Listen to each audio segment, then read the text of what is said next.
നമസ്കാരം. G-Mart Gulf news വീക്കിലേക്ക് എല്ലാ പ്രേക്ഷകർക്കും സ്വാഗതം.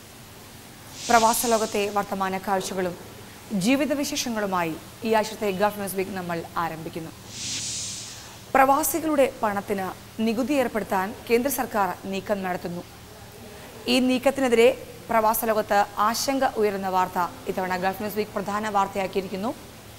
കൂടാതെ മറ്റ് കൗതുക വിശേഷങ്ങളും ജീവിത കാഴ്ചകളുമായി ഈ ആഴ്ചത്തെ ഗൾഫ് ന്യൂസ് വീക്ക് നമ്മൾ ആരംഭിക്കുന്നു. എല്ലാ പ്രേക്ഷകർക്കും ജിമാർട്ട് ഗൾഫ് ന്യൂസ് വീക്കിലേക്ക് സ്വാഗതം.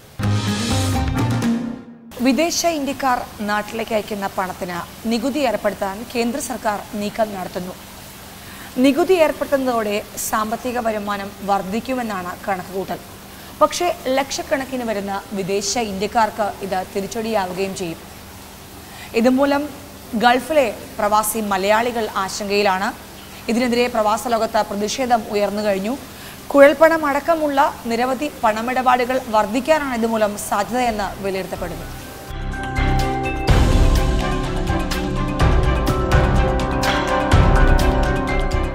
Central board of excise and customs കഴിഞ്ഞ ദിവസം പുറത്തിറക്കിയ സർക്കുലറിലാണ് നികുതി ഏർപ്പെടുത്താനുള്ള നിർദ്ദേശം.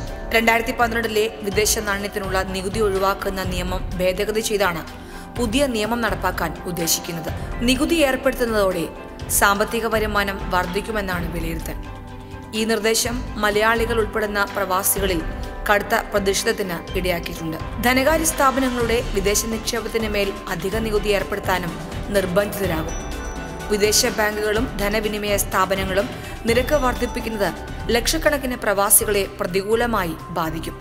പ്രവാസി തൊഴിലാളികളുടെ നിക്ഷേപത്തിന് നികുതി ഏർപ്പെടുത്തിയ കേന്ദ്ര സർക്കാരിൻ്റെ നിയമം പ്രവാസികളോടുള്ള ഒരു പിടിച്ചുപറിയായും അതേപോലെ തന്നെ വഞ്ചനാപരമായ തീരുമാനമായെന്നും ആ തീരുമാനം ഉടൻ പിൻവലിക്കണമെന്നും കേന്ദ്ര സർക്കാരിനോട് KMCC സെൻട്രൽ കമ്മിറ്റി ആവശ്യപ്പെടുകയാണ്. ഈ രാജ്യത്ത് ജോലി ചെയ്യുമ്പോൾ ഇവിടെ നിന്നുള്ള സമ്പത്ത് സ്വരൂപിച്ച് ഇന്ത്യ രാജ്യത്തേക്ക് എത്തിക്കുമ്പോഴും മാതൃരാജ്യത്ത് നിന്നുള്ള ഈ പിടിച്ചുപറി അത്യന്തം ഖേദകരവും പ്രവാസികളോടുള്ള ക്രൂരവുമായിട്ടാണ് കാണേണ്ടത്. ഈ രാജ്യത്ത് ഒരിക്കൽ പോലും ഇവിടുത്തെ സമ്പത്തിൻ്റെ വിഹിതം ഇവിടെ ചെലവഴിക്കണമെന്ന് ആവശ്യപ്പെടാറില്ല. മുൻകാലങ്ങളിലെല്ലാം ഇറാഖിൽ ജോലി ചെയ്ത പ്രവാസികളുടെ ഇത്തര ശതമാനം വിഹിതം ആ രാജ്യത്ത് വിനിയോഗിക്കണമെന്നുള്ള നിയമങ്ങൾ ഉണ്ടായിട്ട് പോലും അറബ് രാജ്യങ്ങളിൽ ഇന്നേ വരെ അത്തരം ഒരു പ്രക്രിയ ഉണ്ടായിട്ടില്ല. തീർത്തും ഗവൺമെൻറ് പ്രവാസി സമൂഹത്തോട് ചെയ്യുന്ന ഒരു അനീതിയായും ഒരു പിടിച്ചുപറിയായും ഇതിനെ കാണേണ്ടതുണ്ട്. ഇത് എത്രയും പെട്ടെന്ന് പിൻവലിച്ച് മാതൃകാപരമായ ഇന്ത്യയുടെ മഹത്വം പ്രവാസി സമൂഹത്തോട് കാണിക്കണമെന്ന് കേന്ദ്ര സർക്കാരിനോട് ഒരിക്കൽ കൂടി ആവശ്യപ്പെടുകയാണ്. സാധാരണ തൊഴിലാളികളെ അടക്കം നിരവധി പേർക്ക് ഇത് പ്രതികൂലമാകുമെന്ന് ഗൾഫിലെ പ്രമുഖ സംഘടനകൾ അഭിപ്രായപ്പെടുന്നു. മോഡി ഗവൺമെൻറ് പ്രവാസികളെ നട്ടലൊടിക്കുന്ന ചില തീരുമാനങ്ങൾ എടുത്തിട്ടുണ്ട്. പ്രവാസികൾ നാട്ടിലേക്ക് അയക്കുന്ന പണത്തിന് നികുതി ഏർപ്പെടുത്താൻ കേന്ദ്ര സർക്കാർ തീരുമാനിച്ചിരിക്കുന്നു. തീർച്ചയായിട്ടും ഇത് ലക്ഷക്കണക്കിന് പ്രവാസി കുടുംബങ്ങളെ നേരിട്ട് ബാധിക്കുന്ന ഒരു പ്രശ്നമാണ്. പ്രവാസി സമൂഹം ശക്തമായി കൊണ്ട് ഈ ഒരു നടപടിയെ അപലപിക്കുകയാണ്. ശക്തമായി കൊണ്ട് തന്നെ കേരള ഗവൺമെൻറ്റും അതോടൊപ്പം തന്നെ ജനാധിപത്യത്തിൽ വിശ്വസിക്കുന്ന ആളുകളും കേന്ദ്ര ഗവൺമെൻറ്റിൻ്റെ ഈ ജനാധിപത്യ വിരുദ്ധ നയത്തിനെതിരെ ശക്തമായി കൊണ്ട് പ്രതികരിക്കണം. ഇതിൻ്റെ ഒരു വലിയ മുന്നേറ്റം തന്നെ ആവശ്യമാണ്. കാരണം നമ്മുടെ നാടിൻ്റെ സമ്പദ് വ്യവസ്ഥ നിലനിർത്തുന്നത് ലക്ഷക്കണക്കിന് വരുന്ന പ്രവാസി സുഹൃത്തുക്കളാണ്. അവരുടെ ഇത്രയും കാലം ഇല്ലാത്ത ഒരു നടപടി കേന്ദ്ര ഗവൺമെൻറ്റിൻ്റെ ഭാഗത്തു നിന്ന് വന്നത് തീർച്ചയായും അപലപിക്കപ്പെടേണ്ടതാണ്. സമ്പന്നർ നൽകാനുള്ള 5320 കോടി രൂപ എഴുതിത്തള്ളിയ കേന്ദ്ര സർക്കാർ ഗൾഫിൽ ജോലി ചെയ്യുന്നവരെ പിഴിയുകയാണെന്ന് പ്രവാസികൾ പറയുന്നു. മോദി ഗവൺമെന്റ് BJP ഗവൺമെന്റ് കൊണ്ടുവന്നിട്ടുള്ള പുതിയ പ്രവാസികളെ ശക്തമായി ബാധിക്കുന്ന നികുതി പിൻവലിക്കണമെന്ന് പ്രവാസി സമൂഹം ശക്തമായ പ്രതിഷേധം അറിയിക്കുകയാണ്. മുമ്പ് UP ഗവൺമെന്റ് ഇങ്ങനെ നിയമം കൊണ്ടുവന്നെങ്കിലും അത് പ്രവാസികളുടെ ശക്തമായ എതിർപ്പ് മൂലം അത് മരവിപ്പിച്ചു വെച്ചിരുന്നതാണ്. ഇപ്പോൾ പ്രവാസികൾക്ക് എഗൈൻസ്റ്റായിട്ട് പ്രവാസികളുടെ ആഗ്രഹങ്ങൾക്ക് അഭിലാഷങ്ങൾക്ക് അതീതമായ ഒരു നിയമമാണ് ഇപ്പോൾ മോദി ഗവൺമെന്റ് കൊണ്ടുവന്നത്. ഇതിന് ശക്തമായ പ്രതിഷേധം പ്രവാസി സമൂഹത്തിൽ നിന്നുണ്ടാവും. ഒരു കാരണവശാലും ഈ നിയമം മുന്നോട്ട് കൊണ്ടുവരുന്നത് പിൻവലിക്കാനുള്ള പ്രവാസി സമൂഹത്തിന്റെ അഭിപ്രായം. അതുകൊണ്ട് തന്നെ ഈ ഇമിഗ്രേഷന്റെ ഫണ്ട് കോടിക്കണക്കിന് രൂപ ഗവൺമെന്റ് കയ്യിലുണ്ട്. ആ ഫണ്ട് എവിടെയാണെന്ന് പോലും അറിയാൻ പറ്റുന്ന അവസ്ഥയാണ്. ഈ ഗവൺമെന്റ് വന്നിട്ട് പ്രവാസികളുടെ ഈ ബഡ്ജറ്റിൽ പോലും പ്രവാസികൾക്ക് യാതൊരു വിധമായ അനുകൂലങ്ങളോ അല്ലെങ്കിൽ യാതൊരു വിധമായ സപ്പോർട്ടുകളോ വന്നിട്ടില്ല. ഈ നിയമം ശക്തമായ രീതിയിൽ പ്രവാസി സമൂഹം ഒന്നടങ്കം ഞങ്ങൾ പ്രതിഷേധം അറിയിക്കുകയാണ്. നികുതി ഏർപ്പെടുത്തുന്നതോടെ കുഴൽപ്പണം പോലെയുള്ള അനധികൃത പണമിടപാടുകൾ വർദ്ധിക്കുന്നതിനുമിടയാക്കും. പ്രവാസികളെ സംബന്ധിച്ചിടത്തോളം അത്യന്തം വേദനാജനകമായിട്ടുള്ള ഒരു വാർത്തയാണ് പ്രവാസികൾക്ക് നികുതി ഏർപ്പെടുത്തുന്നു, അവരുടെ തുക നാട്ടിലേക്ക് അയക്കുന്ന എമൗണ്ടിന് നികുതി ഏർപ്പെടുത്തുന്നു എന്നുള്ളത്. ഇത് എന്തുകൊണ്ടും പ്രവാസികളെ സംബന്ധിച്ചിടത്തോളം ഒരു അധിക ബാധ്യതയായി തന്നെ നിലനിൽക്കുമെന്നാണ് എനിക്ക് പറയാനുള്ളത്. ഇതെന്തുകൊണ്ടും നിർത്തലാക്കിയിട്ട് പ്രവാസികൾക്ക് അനുയോജ്യമായ ഒരു തീരുമാനം നമ്മുടെ കേന്ദ്ര ഗവൺമെൻറ് എടുക്കണം എന്നാണ് ഒരു പ്രവാസി എന്നുള്ള നിലയിൽ എനിക്ക് അഭ്യർത്ഥിക്കാനുള്ളത്. അതുപോലെ തന്നെ മറ്റ് രാജ്യങ്ങളെ അപേക്ഷിച്ച് മറ്റ് യൂറോപ്യൻ കൺട്രികൾ അവിടെയുള്ള വരുമാനത്തിൻ്റെ ഒരു നിശ്ചിത എമൗണ്ട് നമ്മുടെ പ്രവാസികൾ അവിടെ ചെലവാക്കണം എന്നുള്ളത് ഒരു നിയമമായിരിക്കെ സൗദി ഗവൺമെൻറ് അങ്ങനെ ഒരു നിയമം ഇതുവരെയ്ക്കും കൊണ്ടുവന്നിട്ടില്ലാത്ത സാഹചര്യത്തിൽ ഇങ്ങനെ ഒരു നിയമം നമ്മുടെ ഗവൺമെൻറ് ഒരു പിടിച്ചുപറി പോലെ പ്രവാസികളിൽ നിന്നും ആവശ്യപ്പെടുന്നത് എന്തുകൊണ്ടും അത്യന്തം വേദനാജനകമായിട്ടുള്ള ഒന്നായിട്ടാണ് എനിക്ക് പറയാനുള്ളത്. അതുകൊണ്ട് ഈ ഒരു നിയമം എത്രയും പെട്ടെന്ന് നേരത്തെ UPA ഗവൺമെൻറ് മരവിപ്പിച്ചതുപോലെ ഇതും മരവിപ്പിക്കണമെന്നും ഇത് പ്രവാസികൾക്ക് അനുയോജ്യമായ ഒരു തീരുമാനത്തിലൂടെ എല്ലാവരെയും സന്തോഷിപ്പിക്കണമെന്നുമാണ് അഭ്യർത്ഥിക്കാനുള്ളത്. നിതാക്കാത്ത് എന്നുള്ള നിയമത്തിൽ വളരെയേറെ ബുദ്ധിമുട്ട് അനുഭവപ്പെട്ടിരുന്ന പ്രവാസിക്ക് ഇത് കൂനിന്മേൽ കുരു എന്ന് പറയുന്നത് പോലെ നമ്മുടെ ഗവൺമെന്റിന്റെ മറ്റൊരു അധിക ബാധ്യതയായിട്ട് നിലനിൽക്കപ്പെടും എന്നാണ് എനിക്ക് പറയാനുള്ളത്. ജീവിത പ്രാരാബ്ദങ്ങൾ മൂലം വിദേശത്ത് വിയർപ്പൊഴുക്കുന്നവരുടെ വരുമാനത്തിന് അധിക നികുതി ഏർപ്പെടുത്താനുള്ള സർക്കാർ നീക്കം കേരളത്തിന്റെ സാമ്പത്തിക നിലയെ പ്രതിസന്ധിയിലാക്കുമെന്ന കാര്യത്തിൽ സംശയമില്ല.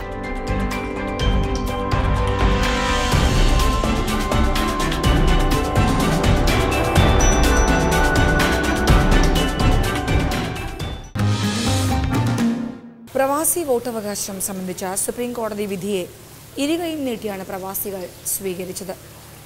പ്രോക്സി വോട്ടും ബാലറ്റ് വോട്ടുമാണ് നിർദ്ദേശം നൽകിയിരിക്കുന്നതെങ്കിലും പ്രോക്സി വോട്ടിനാണ് പ്രവാസികൾ മുൻഗണന നൽകുന്നത്.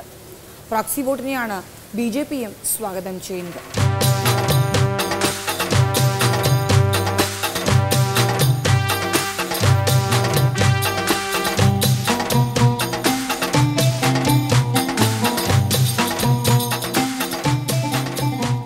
വോട്ടവകാശം ലഭിക്കാൻ യോഗ്യതയുള്ള 1 കോടിയിലധികം പ്രവാസികളുണ്ടെന്നാണ് കണക്ക്.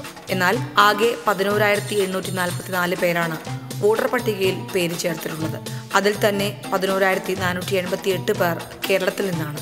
ഗൾഫിലേക്ക് പോയതിനാൽ 12 വർഷം മുൻപ് തനിക്ക് വോട്ടവകാശം നഷ്ടപ്പെട്ടത് ചൂണ്ടിക്കാട്ടി പ്രവാസികൾക്ക് മാതൃരാജ്യത്ത് തങ്ങളുടെ ശബ്ദമറിയിക്കാൻ അവസരം നൽകേണ്ടതല്ലേ എന്നും പ്രവാസികൾക്ക് 2010 ജനപ്രാതിനിധ്യ നിയമ ഭേദഗതിയിലൂടെ അനുവദിച്ച വോട്ടവകാശം വിനിയോഗിക്കാനുള്ള പ്രായോഗിക തടസ്സങ്ങൾ നീക്കാൻ ആവശ്യപ്പെട്ട് ഈ വർഷത്തെ പ്രവാസി ഭാരതീയ പുരസ്കാര ജേതാവും ദുബായിലെ LLH ഗ്രൂപ്പ് മാനേജിംഗ് ഡയറക്ടറുമായ VP ഷംസീർ നൽകിയ ഹർജിയാണ് സുപ്രീം കോടതി പരിഗണിച്ച് തീർപ്പ് കൽപ്പിച്ചത്.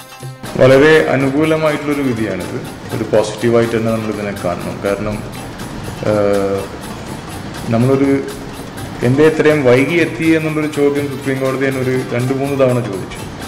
അപ്പോൾ അതിനൊക്കെ ഒരു മറുപടി ഒന്നുമില്ല. അപ്പോൾ അത് ഇതുവരെ നമ്മളൊരു തീരെ ഇത്രയൊന്നും നമ്മൾ പ്രതീക്ഷിച്ചിട്ടില്ല. കാരണം ഒരു സുപ്രീം കോടതി ഇത്രയും ഒരു മാസം കൊണ്ട് തന്നെ ഒരു 4 തവണ ഇതിനുള്ളൊരു ഹിയറിങ് നമുക്ക് 4 തവണ കിട്ടി. ഇതിൻ്റെ തുടക്കത്തിൽ അങ്ങനെ ആരും ഇത് നിലയിലേക്ക് എത്തുമെന്ന് ആരും പ്രതീക്ഷിച്ചിട്ടില്ല. കാരണം പോകുന്നുണ്ടെന്ന് ആൾക്കാർക്ക് അറിയെങ്കിൽ കൂടി തന്നെ ഇന്നത്തെ ചുറ്റുപാടിലേക്കാവുമെന്ന് എനിക്ക് തോന്നുന്നില്ല ആരും പ്രതീക്ഷിച്ചിട്ടുണ്ടെന്നത്. കാരണം അതൊരു ഇത്രയും ഫേവറബിൾ ആയിട്ട് വരുമെന്ന് ആരും പ്രതീക്ഷിച്ചിട്ടുണ്ടാവില്ല. പ്രവാസി വോട്ടവകാശത്തെ ഇരുകൈയും നീട്ടിയാണ് പ്രവാസികൾ സ്വീകരിച്ചിരിക്കുന്നത്. സുപ്രീം കോർട്ട് പറഞ്ഞിട്ടുണ്ടെങ്കിൽ മിക്കവാറും നടക്കാൻ സാധ്യതയുണ്ട്. കാരണം ആകെ ജനങ്ങൾക്ക് ഇവിടെ ആകെയുള്ള വിശ്വാസം സുപ്രീം കോർട്ടിന് മാത്രമേ ഉള്ളൂ. ബാക്കി എല്ലാവരും കൈക്കൂലി കൊടുത്തും ഇൻഫ്ലുവൻസ് ഉപയോഗിച്ച് മാറ്റിയെടുക്കാവുന്നതാണ്. സുപ്രീം കോർട്ട് പറഞ്ഞ സ്ഥിതിക്ക് ഞങ്ങൾക്ക് ഒരു പ്രതീക്ഷയുണ്ട്. പക്ഷേ അത് അങ്ങനെ സംഭവിച്ചു കഴിഞ്ഞാൽ വളരെ ഹാപ്പി ആയിരിക്കും എല്ലാവരും. എല്ലാ NRIസും വളരെ, ഞാൻ സ്ഥിരമായിട്ട് ഗൾഫിലെ എല്ലാ രാജ്യങ്ങളും യാത്ര ചെയ്യുന്ന ഒരു വ്യക്തിയും കൂടിയാണ്. അപ്പോൾ ഇഷ്ടംപോലെ ആൾക്കാരെ കാണുന്നുണ്ട്. അതുപോലെ അവിടുത്തെ കേരള സമാജത്തിലുള്ള കോൺടാക്ട്സിലാണ്. പക്ഷേ അവരൊക്കെ പറയുന്നതാണ് ഞങ്ങളുടെ ഏറ്റവും വലിയ വിഷമം വോട്ടിംഗ് റൈറ്റ്സ് ഞങ്ങൾക്കില്ല. ഞാൻ 20 വർഷമായിട്ട് ഗൾഫിലുള്ള ആളാണ്. ഫാമിലി ആയിട്ട് എൻ്റെ മക്കളൊക്കെ ജനിച്ച് വളർന്ന അവിടെ തന്നെ. പക്ഷേ ഇതുവരെ ഞങ്ങൾക്ക് വോട്ടിനുള്ള അവകാശം ഇതുവരെ കിട്ടിയിട്ടില്ല. വല്ലാത്ത വിഷമമാണ് ഞങ്ങൾക്ക്. സുപ്രീം കോടതിയിൽ പ്രതീക്ഷയാണ്, വളരെയേറെ പ്രതീക്ഷയാണ്. പ്രോക്സി വോട്ടും ബാലറ്റ് വോട്ടുമാണ് ശുപാർശ ചെയ്തിരിക്കുന്നതെങ്കിലും പ്രോക്സി വോട്ട് അവകാശത്തിനാണ് പ്രവാസികൾ മുൻഗണന നൽകുന്നത്. തെരഞ്ഞെടുപ്പ് കമ്മീഷന്റെ പുതിയ തീരുമാനപ്രകാരം ഇലക്ട്രോണിക് ബാലറ്റും കവറും ഇമെയിൽ വഴി പ്രവാസികൾക്ക് അയച്ചു കൊടുക്കും.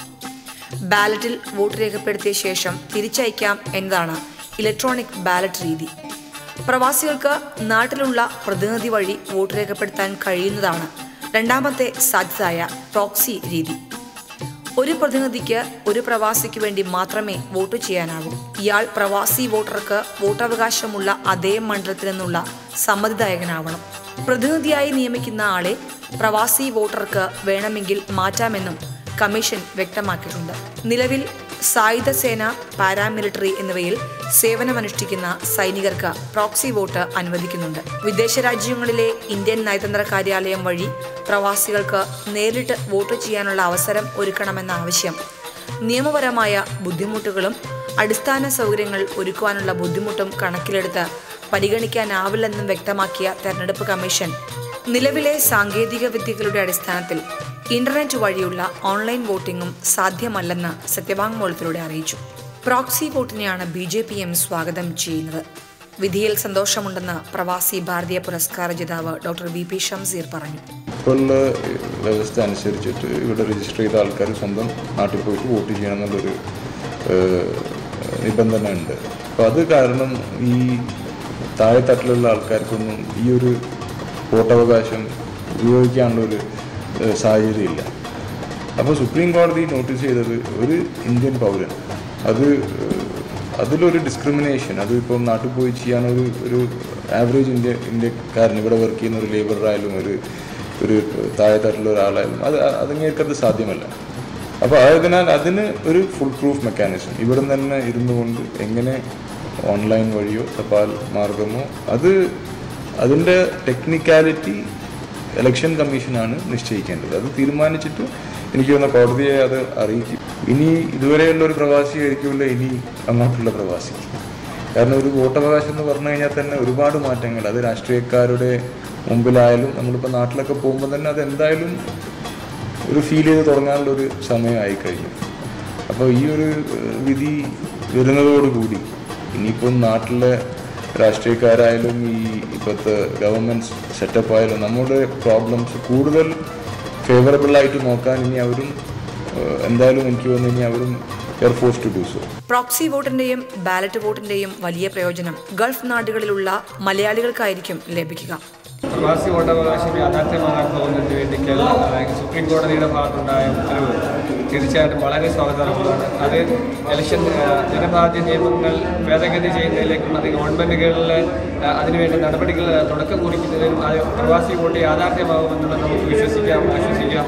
എങ്കിലും അതിലുള്ളതായ ന്യൂനതകൾ, അതായത് റെപ്രസെൻറ്റേഷൻ വോട്ടുകൾ പോലെയുള്ളത് അത് മിസ്യൂസ് ചെയ്യാനുള്ള സാഹചര്യങ്ങൾ സ്ക്രീൻ ചെയ്തുകൊണ്ടും ഓൺലൈൻ വോട്ട് ചെയ്യുമ്പോൾ അത് അറിവില്ലാത്ത സാധാരണക്കാരായ ആൾക്കാരുടെ വ്യാജ ഐഡി ഉണ്ടാക്കി വോട്ട് ചെയ്യുന്ന പ്രവണതകൾ അതൊക്കെ ഇല്ലാതാക്കുന്നതിന് വേണ്ടിയുള്ളതായ ഒരു ശ്രമം അത് വോട്ടിംഗ് വിദേശ രാജ്യങ്ങളിൽ കൂടി നടക്കുകയാണ്. എംബസി വഴി അത് ചെയ്യാനുള്ള ഒരു അവസരം ഉണ്ടാക്കിയാണ്. അതായിരിക്കും ഏറ്റവും കൂടുതൽ സ്വാഗതാർഹം. അടുത്ത പ്രവാസി അതായത് അടുത്ത ലോക്കൽ ഇലക്ഷനുകൾ കേരളത്തിലെ ലോക്കൽ ബോഡികളിലുള്ള തെരഞ്ഞെടുപ്പുകളിൽ പ്രവാസികൾക്ക് വോട്ട് ചെയ്യാനുള്ളതായ ഒരു സാഹചര്യം സൃഷ്ടിക്കുമെന്നുള്ള ബഹുമാനപ്പെട്ട മുഖ്യമന്ത്രി Norka minister KC Joseph sir അവരോടൊക്കെ പറയുകയുണ്ടായി. തീർച്ചയായിട്ടും അതൊക്കെ നമുക്കിതോട് ഒത്തുചേർത്ത് വായിക്കുകയാണെങ്കിൽ വളരെയധികം സ്വാഗതാർഹവും നമ്മുടെ വോട്ടവകാശം യാഥാർത്ഥ്യമാകാൻ പോകുന്ന ഒരു തുടക്കവുമാണ്. ബഹുമാനപ്പെട്ട ഷംസീർ ഇതിനുവേണ്ടി സുപ്രീം കോടതിയിൽ ഒരു ഹർജി കൊടുക്കുകയുണ്ടായി. അത് വളരെ സ്വാഗതകരമാണ്. ഇത്തരം നല്ല പ്രവർത്തനങ്ങൾക്ക് പ്രവാസി സമൂഹത്തിൻ്റെ എല്ലാ പിന്തുണയും ഉണ്ട്. ഏത് മണ്ഡലത്തിലെ വോട്ടർ പട്ടികയിലാണോ പേരുള്ളത് ആ മണ്ഡലത്തിലെ മറ്റൊരു വോട്ടറെ പ്രോക്സിയായി നിയമിക്കുന്നതാണ് ഈ സമ്പ്രദായം. പ്രോക്സി വോട്ടിന് നേരത്തെ തന്നെ അപേക്ഷ നൽകുകയും ആളെ ചുമതലപ്പെടുത്തുകയും വേണം. പത്രിക സമർപ്പിക്കുന്നതിന്റെ അവസാന ദിവസത്തിന് മുൻപ് വരെ പ്രോക്സിയെ നിയോഗിക്കാം. പ്രോക്സി സ്വന്തം വോട്ട് ചൂണ്ടുവിരലിലും മറ്റേയാൾക്കു വേണ്ടി ചെയ്യുന്ന വോട്ട് നടുവിരലിലുമാണ് രേഖപ്പെടുത്തുക. പ്രവാസികൾക്ക് പ്രോക്സി വോട്ട് ഏർപ്പെടുത്തുമ്പോൾ അതിനായി പ്രത്യേക ചട്ടം ഉണ്ടാക്കേണ്ടി വരും. പ്രോക്സി വോട്ട് വേണോ അതല്ല തപാൽ വോട്ട് വേണോ എന്ന് പ്രവാസി വോട്ടർമാർക്ക് തീരുമാനിക്കാം. എന്നാൽ പ്രോക്സി വോട്ടിനാണ് സമിതി മുൻഗണന നൽകുന്നത്. വോട്ടർ പട്ടികയിൽ പേരുള്ള പ്രവാസിക്ക് ആവശ്യപ്രകാരം returning officer ballot paper electronic രൂപത്തിൽ അയച്ചു കൊടുക്കണം. ഇതിന്റെ സുരക്ഷിതത്വം ഉറപ്പാക്കേണ്ടതുണ്ട്. അങ്ങനെ സുരക്ഷിതമായി ലഭിക്കുന്ന ബാലറ്റ് പേപ്പറിൽ വോട്ട് രേഖപ്പെടുത്തിയ ശേഷം അതിന്റെ ഒറിജിനൽ തപാൽ മാർഗം നിശ്ചിത ദിവസത്തിനുള്ളിൽ തിരികെ അയക്കണം.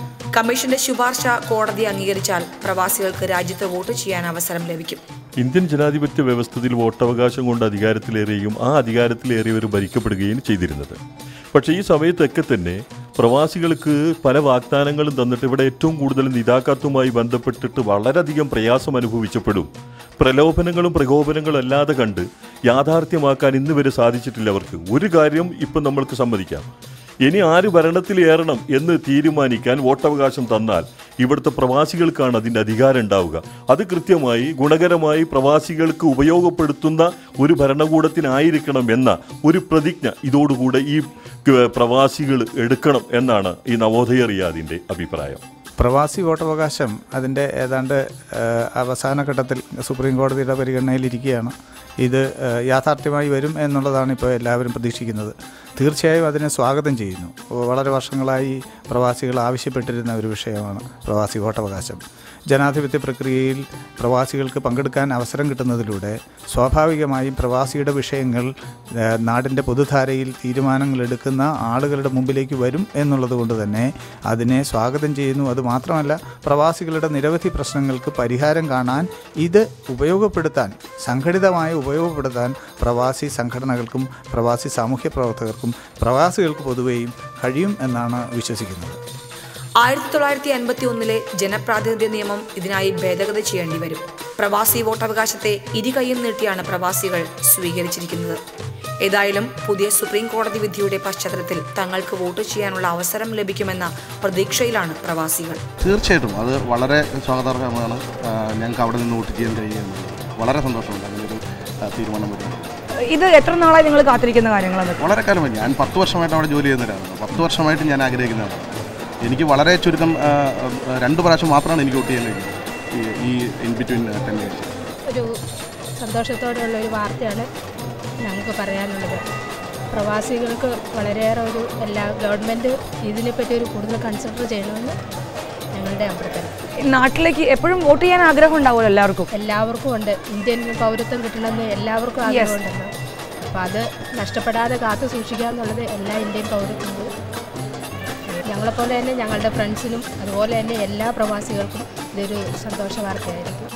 1 കോടിയിലധികം വരുന്ന പ്രവാസികളിൽ കേരളത്തിൽ വോട്ടർ പട്ടികയിൽ പേര് ചേർത്തിട്ടുള്ള പ്രവാസികൾക്ക് വരുന്ന നിയമസഭാ തെരഞ്ഞെടുപ്പിലെങ്കിലും വോട്ട് ചെയ്യാമെന്ന ആഗ്രഹം സുപ്രീം കോടതി വിധിയിലൂടെ നടപ്പാകുമെന്ന പ്രതീക്ഷയിലാണ് പ്രവാസികളായ മലയാളികൾ.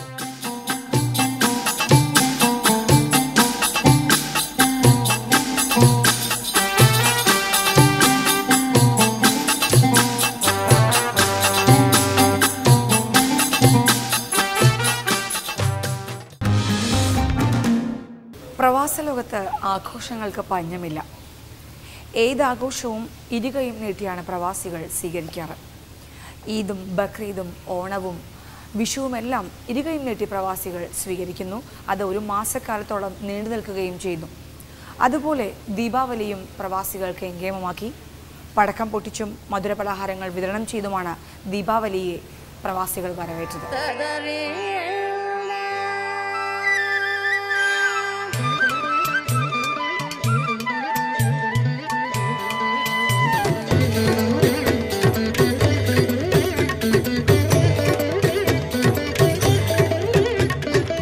അന്ധകാരത്തെ അതിജയിച്ച പ്രകാശത്തിന്റെ ഉത്സവമായ ദീപാവലിയെ അലങ്കാര ദീപം തെളിയിച്ചും പുതുവസ്ത്രമണിഞ്ഞും ഗൾഫ് മലയാളികൾ എതിരേറ്റു. മധുരം വിളമ്പിയും സദ്യയൊരുക്കിയും പരസ്പരം സ്നേഹവും സൗഹൃദവും പങ്കുവയ്ക്കുവാനുള്ള അവസരമായാണ് ഗൾഫ് മലയാളികൾ ദീപാവലിയെ എതിരേറ്റത്. ഫ്ളാറ്റിനുള്ളിലും വില്ലകളിലുമായിരുന്നു ആഘോഷങ്ങൾ. വീട്ടിൽ ഐശ്വര്യവും മനസ്സിൽ സന്തോഷവും നിറയ്ക്കുന്ന ആഘോഷമാണ് ദീപാവലി. 5 ദിനങ്ങളായാണ് ദീപാവലി ആഘോഷിക്കുന്നതെങ്കിലും ഗൾഫിൽ ഒരു ദിവസം മാത്രമാണ് ആഘോഷങ്ങൾ. ഭാര്യാഭർത്തൃ ബന്ധം ദൃഢമാകാനും സഹോദരീ സഹോദരന്മാർ തമ്മിലുള്ള ബന്ധം ഊഷ്മളമാകാനും ദീപാവലിയോടനുബന്ധിച്ച് പ്രത്യേകം ദിനങ്ങളുണ്ട്. പ്രവൃത്തി ദിവസമായതിനാൽ വെള്ളി, ശനി ദിവസങ്ങളിൽ പ്രവാസി കൂട്ടായ്മകൾ ദീപാവലി ആഘോഷങ്ങൾ സംഘടിപ്പിച്ചു. ഓരോ തവണയും മഹാഭാരതത്തിലും രാമായണത്തിലും പറയുന്ന കഥകളും കാര്യങ്ങളും ഐശ്വര്യത്തെയാണ് സൂചിപ്പിക്കുന്നത്. ഈ ഐശ്വര്യത്തെ ഉൾക്കൊള്ളുകൊണ്ട് ഇനിയുള്ള കാലങ്ങളിലും ഐശ്വര്യം ഉണ്ടാകണമെന്ന പ്രതീക്ഷയോടാണ് കൂടിയാണ് നമ്മൾ ദീപാവലി ആഘോഷിക്കുന്നത്. അപ്പോൾ വെളിച്ചമാണ് നമ്മളെ നയിക്കുന്നത്. അതിൽ അധിഷ്ഠിതമായി നമ്മൾ വിളക്ക് കത്തിക്കുകയും എല്ലാവരും കൂടെ ചേർന്ന്, അതായത് ഒരു 10 ഫാമിലികൾ നമ്മൾ ഒത്തുകൂടുകയും എല്ലാവരും ചേർന്ന് സൗഹാർദ്ദത്തോടെ സന്തോഷത്തോടു കൂടി ഇത് ദീപാവലി ഞങ്ങൾ ആഘോഷിക്കുകയും ചെയ്തു. നമ്മൾ പ്രത്യാശിക്കുന്നു ഈ വരുന്ന കൊല്ലം ലോകത്തെല്ലായിടവും സമാധാനവും സന്തോഷവും ഐശ്വര്യവും ഉണ്ടാകട്ടെ എന്ന് പ്രതീക്ഷിക്കുന്നു. ദന്തരാസ്, നാരക ചതുർദശി എന്നീ പേരുകളിലാണ് ദീപാവലിയുടെ 1ഉം 2ഉം ദിനങ്ങൾ അറിയപ്പെടുക. ഫ്ളാറ്റുകളിൽ ഒത്തുകൂടിയ കുടുംബങ്ങൾ മധുരം വിളമ്പിയും പൂത്തിരി കത്തിച്ചും കർപ്പൂര ദീപം ഒഴിഞ്ഞും ആഘോഷങ്ങളിൽ പങ്കാളികളായി. കുടുംബക്കാരും കൂട്ടുകാരും എല്ലാം കൂടി ചേർന്ന് മധുരങ്ങൾ പങ്കുവച്ച് കൊച്ചു കുട്ടികൾക്ക് ദീപാവലി എന്താണെന്ന് അറിയത്തക്ക രീതിയിൽ പൂത്തിരിയൊക്കെ ഇവിടെയുള്ള പരിമിതികൾക്ക് അനുസരിച്ച് പൂത്തിരിയൊക്കെ കത്തിച്ച് കുട്ടികളും എൻജോയ് ചെയ്തു നന്നായിട്ടുണ്ടാകും. ആഘോഷങ്ങൾ എന്തെല്ലാമാണെന്ന് കുട്ടികളെ പഠിപ്പിക്കാൻ കൂടിയാണ് കുടുംബങ്ങൾ ഒത്തുചേരുക. ഉത്തരേന്ത്യയിൽ നിന്നുള്ള കുടുംബങ്ങളും മലയാളികളുടെ ദീപാവലി ആഘോഷമാക്കാൻ അതിഥികളായി എത്തി. हम भी दीपावली मनाते हैं. हम घर में सब लोग मिलजुल के सुबह तेल लगा के नहा के ऐसे मनाते हैं खुशी से. अभी इधर बहुत खुशी है. हम सब मिलके ऐसा मना रहे हैं. बहुत खुशी. ഇരുട്ടിനെ അതിജയിച്ച പ്രകാശത്തിന്റെ ഉത്സവം കൂടിയാണ് ദീപാവലി. വർണ്ണം വിതറിയ അലങ്കാര ദീപം തെളിയിച്ചും പുതുവസ്ത്രമണിഞ്ഞും കമ്പിത്തിരി കത്തിച്ചും കുട്ടികൾ ദീപാവലിയെ ആഘോഷമാക്കി മാറ്റി. വീട്ടിൽ ഐശ്വര്യവും മനസ്സിൽ സന്തോഷവും നിറഞ്ഞാടിയ ആഘോഷത്തിന് കുട്ടികൾ നൃത്തച്ചുവടുകളുമായി എതിരേറ്റു. ഇതിന് മുതിർന്നവരും ഒത്തുചേർന്നതോടെ രാവേറെ വൈകിയും ആഘോഷങ്ങൾ തുടർന്നു.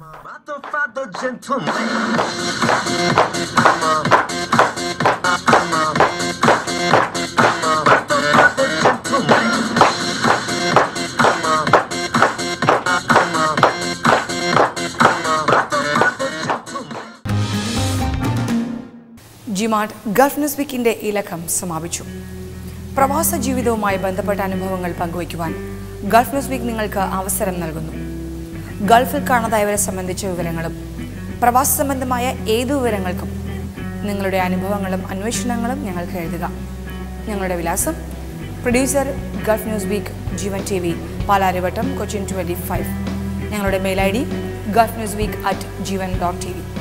ടെലിഫോൺ നമ്പർ 0484233815 അല്ലെങ്കിൽ 0484233816.